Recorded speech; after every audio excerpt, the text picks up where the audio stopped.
I'm going to start with Lucas.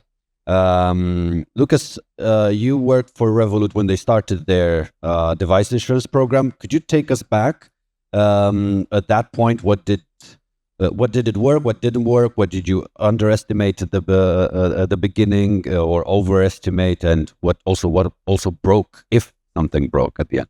Yeah, to be honest, I remember once this kind of idea by distributing insurance through the Revolut platform, it was like a pretty standard approach what you can get in the market, right? Everyone is looking for the revenue streams.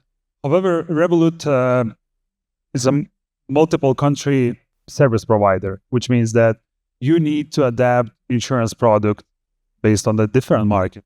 And we were challenged by distributions into different countries, markets, which means that you had to adapt particular product for particular country.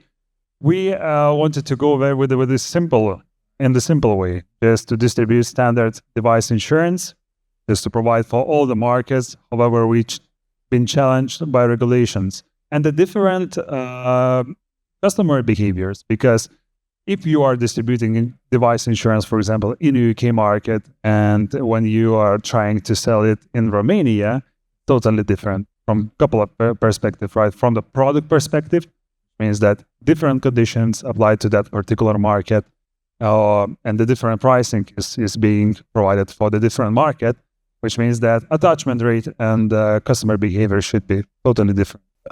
Very interesting. So if we go back in time with Revolut, maybe I follow with Oleg here. Okay, we talked about banks or neobanks. What was happening before, like 10, 15 years ago? Who started this trend of let's distribute insurance? Let's complement the core business with an insurance proposition. Do a bit of a history lesson for us. No, everyone knows these examples, just a few of them. So credit card payment protection programs, which started in the early 2000s. So banks seamlessly introduced the credit protection insurance in the activation flow.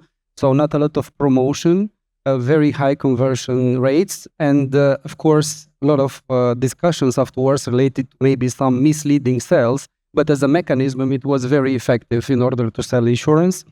Automotive segment, of course, all these extended warranty programs, selling Casco and MTPL at the point of sale by car dealers, again, a successful example.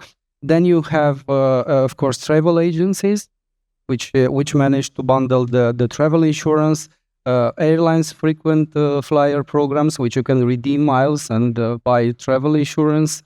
Of course. So embedded insurance is not really new, is it? I mean, the API layer is new, but other players selling insurance is not really new, is it? Not at all. And even you know the example from the postal networks in some countries, not in Romania, of course, which they were selling simple life insurance and accident insurance over the counter. So no API, no tech, no marketing budget. Everything was based on the trust, in the community trust. So still, I think this lesson is also useful today because in so many cases, trust converts better than technology. Okay, but let's see what the regulators think. I'm going to switch to Anders. 10 years ago, what do you know or think the regulators' approach to telcos selling insurance, banks selling insurance, or everyone selling insurance was? Were they pro or against this phenomena? Thank you for that. And first, the disclaimer: I'm ex-regulator, so today I just we have no one else to tackle with. Sorry, use my previous let's say experience and knowledge and putting to the maybe to today's world. I can't say yes or no to your answer. I guess it was neither actually. In a way, as it was said, like embedded insurance or insurance sold with something else is not a new phenomenon. And regulators and supervisors are usually, they are quite cold-hearted in this sense. They are just looking different business model. They look potential risks, potential opportunities, and try to act on that. prevent potential harm. So it wasn't like, endorsing or disendorsing. And of course, from the regulatory perspective as well, 10 years ago, you asked, right? So I guess it was back then when we discussed insurance distribution directive and this embedded type of selling was exactly one part of the discussion, how to increase the protection in these use cases. And in this sense, from a regulatory perspective, it was quite clear that you should always take into account the best interest of consumers. The trust was the key highlight, and the regulatory framework was built around that as well. That you add value to the client, and then with this, I switch a little bit to Exactly. Alex. Yeah. You've said on all sides, broker, insurtech, and now probably the biggest name of all, Allianz. If we talk about products, right now as a buyer of insurance, I do look at the product, and the product development seems slow to me. First of all, is it? And if you agree, why is it so? And don't blame the regulator, please. Let's leave them. Yeah, I agree that the product development is slow. And yeah, sometimes we are going to speak about the regulations, but regulations we navigate. Technology we can solve. I think the real problem, and now speaking from having the hat of the insurer, product development is slow because the whole insurance industry is optimized for risk and not for speed. And inside an insurer, there are several teams that we have to align. It's the product team, is the legal team, the compliance team, the underwriting, the technology team. And sometimes these teams have different incentives. So yeah, it's a reality that product development is slow. I think with the insurtech and the new players in the ecosystem, they put pressure on everyone to speed things up, and actually this pressure, I think, is welcome in the ecosystem to make things faster. How is this pressure? I intend to be very provocative with all of you. I'm sorry, I've warned you in advance, but the pressure is them starting their own insurance companies like Lemonade, or do you see an opportunity to partner with them to develop new products? Because we saw this in the banking industry. Neobanks came in and they got their own license and they went to market. What do you reckon is currently happening in the insurance world? I think both options are currently followed. And again, speaking about Allianz, we are building in-house, but at the same time, we partner up with insurtechs and with the other players. And especially in today's world, which changes very, very fast, I think the insurtechs can bring a lot of added value, because sometimes it's more difficult to change, to transform from the inside, and then an external partner can bring more value and can make things change faster. Okay. Now, Lucas, now at Tele2. Tele2 is a fast-moving telco known for its innovative approach to insurance in both the Baltics and the Nordics. And yeah, your core business, insurance related, is device insurance. But is device insurance still worth it? I mean, we have a fleet of tens of thousands of devices, and they, rarely break. Where this frequency is going lower and lower. So is that product still adding the same value? Because I was around when iPhone 6 was around, and half of them broke. I don't think that's true anymore. So, Thanks for that. It's not the best sale for device insurance, to be honest. I hope you guys insuring your device. Yeah, but you're right. Yeah, so devices are becoming more strong to be damaged, right? So So we can see iPhones, so they can stay in the bottom of the lake for a couple of days. You can take them out and they can be used, and you don't need to use insurance for that. And we had such cases in our portfolio. However, I think customer behavior changed in this case. So we see that device being used more longer than previously, right? So if 10 years ago, everyone wanted to change their devices to a new one because technology changed, so you had to insure that device because you thought that if something happens, I need to renew that and I can just benefit for that. It was like some kind of like a social scheme. Right now, people willing to use their devices for 4 or 5 years, which means that the need to have device insurance exists because you want to have it for a longer time, device itself. And that makes just a little bit change of the product, because instead of having this kind of like a product for a couple of years, you should think about customer life cycle. What happens after 2 years? How client behaves by having device insurance after 2 years? What kind of a risk he needs after a couple of years, right? Also, device insurance should bring additional value, which related with some kind of like a cyber risk, which also existing once you are using device. And I believe device insurance is not about property. It's about the whole environment by using device instead of one particular technological device.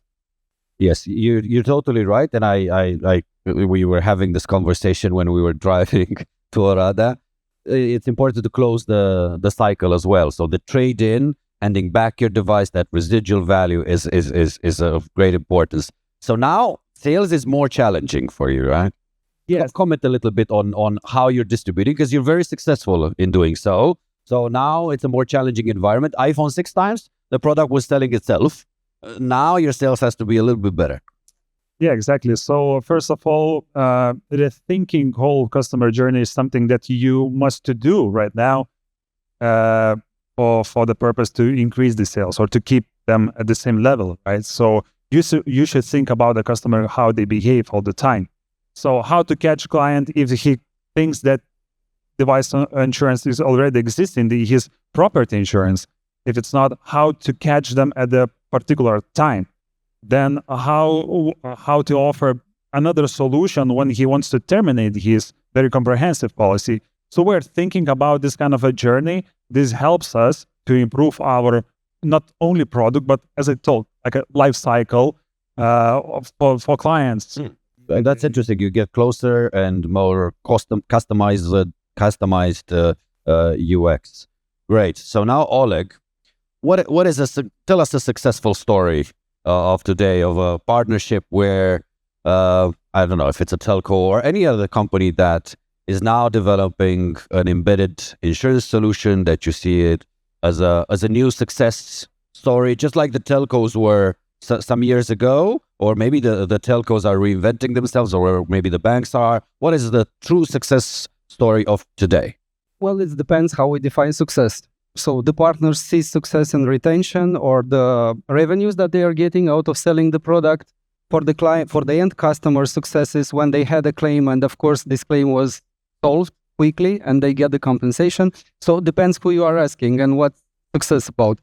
But let's bring another example, not from telcos, just to have some diversity, maybe from the automotive industry. What success means? I think success from the automotive industry today is about staying relevant for the clients. So having a product which actually solves something that clients demand. So not remaining blocked in the products that we are offering a couple of years ago or 10 years ago, because still, if you are looking with some exceptions, and it's not the case about Romania, take all the CE, we are still pretty much selling the same products from 1990 in an 2025 application.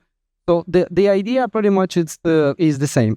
So the job that the insurers have and the brokers and the consultants is to come with the ideas how we can become more relevant and how the product could use these products. So for the automotive industry, we try to go a little bit further and enrich the offer. So for example, Casco for the batteries. So for example, dedicated product for the hybrid system, modular product like windshields, tire insurance, scratch and dent. Then you had a lot of products related, for example, satisfaction warranty. You know, everyone now tries, or not with the Chinese cars. So what about buying a car and after 2 months, if you are not happy with the car, or maybe your wife is not happy with the car, to be able to go to the same dealer and leave the car and you don't pay any penalty. And the insurance is just covering the residual value for the dealer that sold the car. Or the vehicle stoppage insurance, which is a very interesting product where, for example, if you have a loan or if you have a leasing contract, basically if your car is remained in the repair service for 3 or 4 days, you have your installment paid for that particular amount.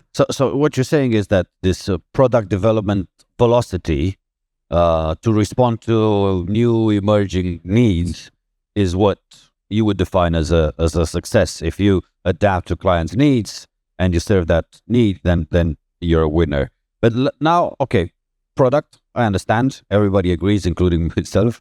What about, let's take an example without naming names of a client of yours, because you do embedded insurance, that has millions of clients.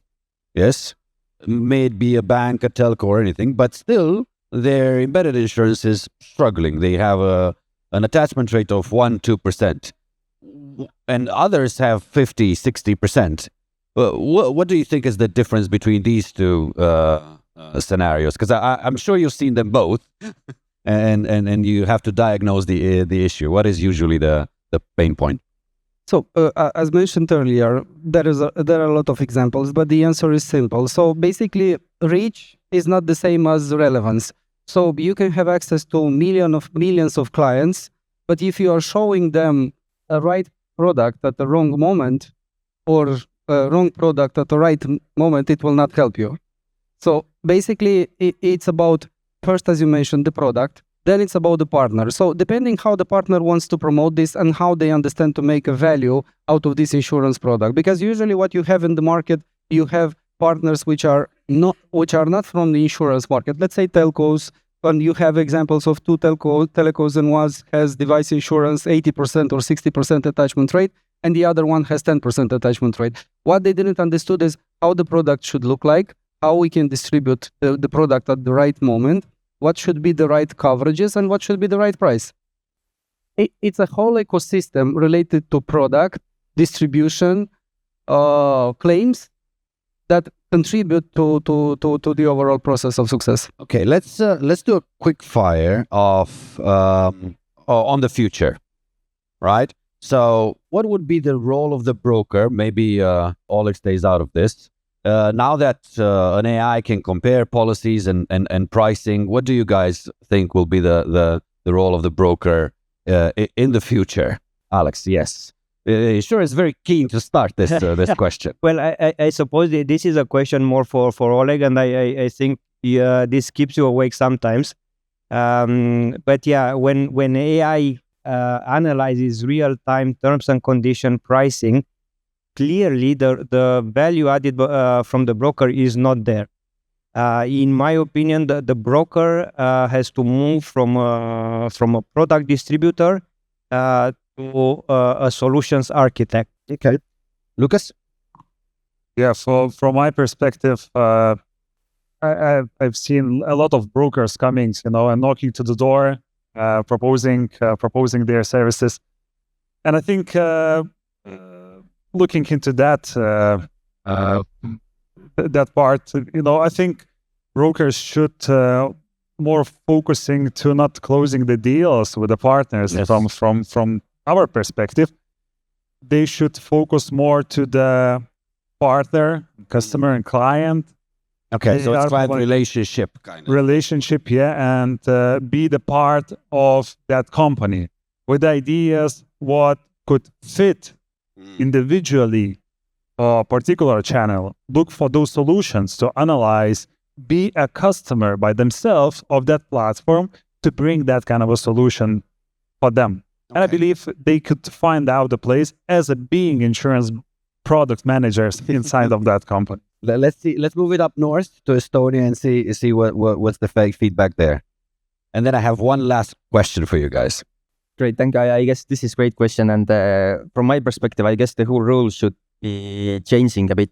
I guess the brokers, and it's together with an AI, so I wouldn't distinguish them, but they should become as a sort of financial Sherpa, I would say, or financial, companion. So basically, moving away from just focusing on insurance. But I guess what the new generation is expecting is the sort of holistic type of advice, looking your overall financial situation, and whether it's pension part or investment part or insurance. Consultancy, a very consultative approach. Exactly, and I guess AI is one of the enabler. You can really have this holistic picture, and that is why I'm also very keen on open finance and open insurance development, because I guess that will be one of the key enablers for brokers to become that trust. Let's say trust. That's a very good intro into my final question, which is, what do you think?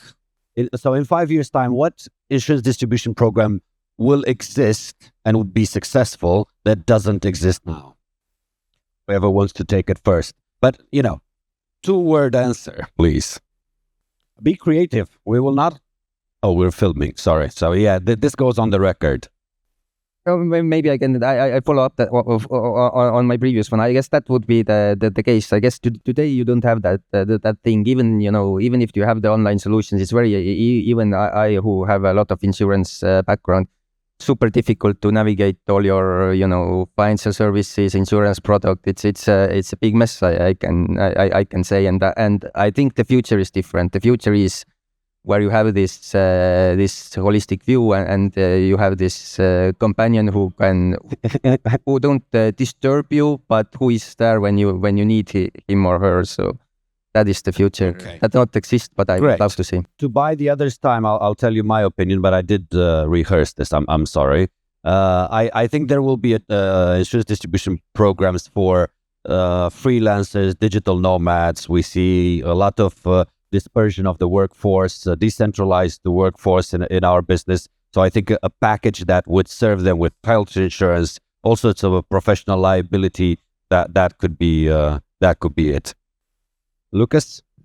Totally agree. I wanted to say the same idea. Thanks for mentioning that.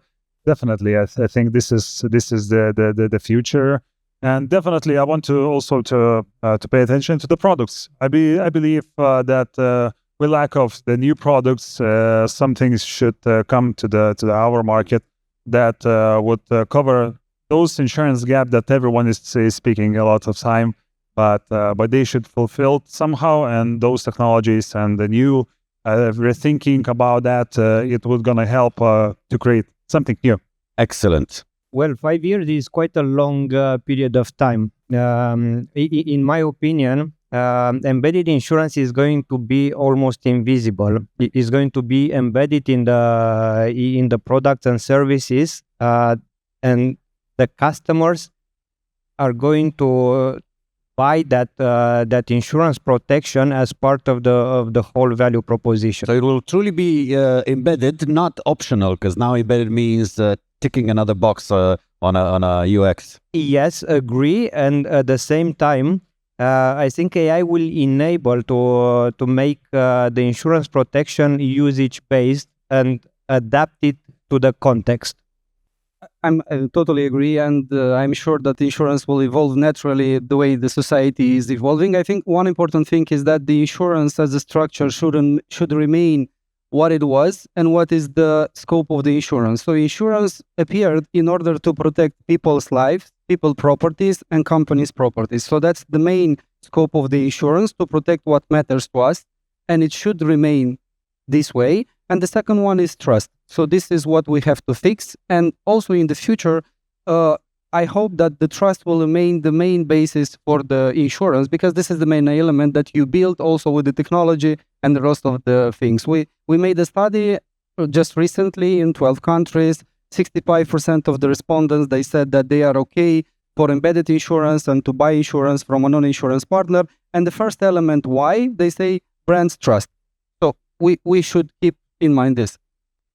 Thank you very much.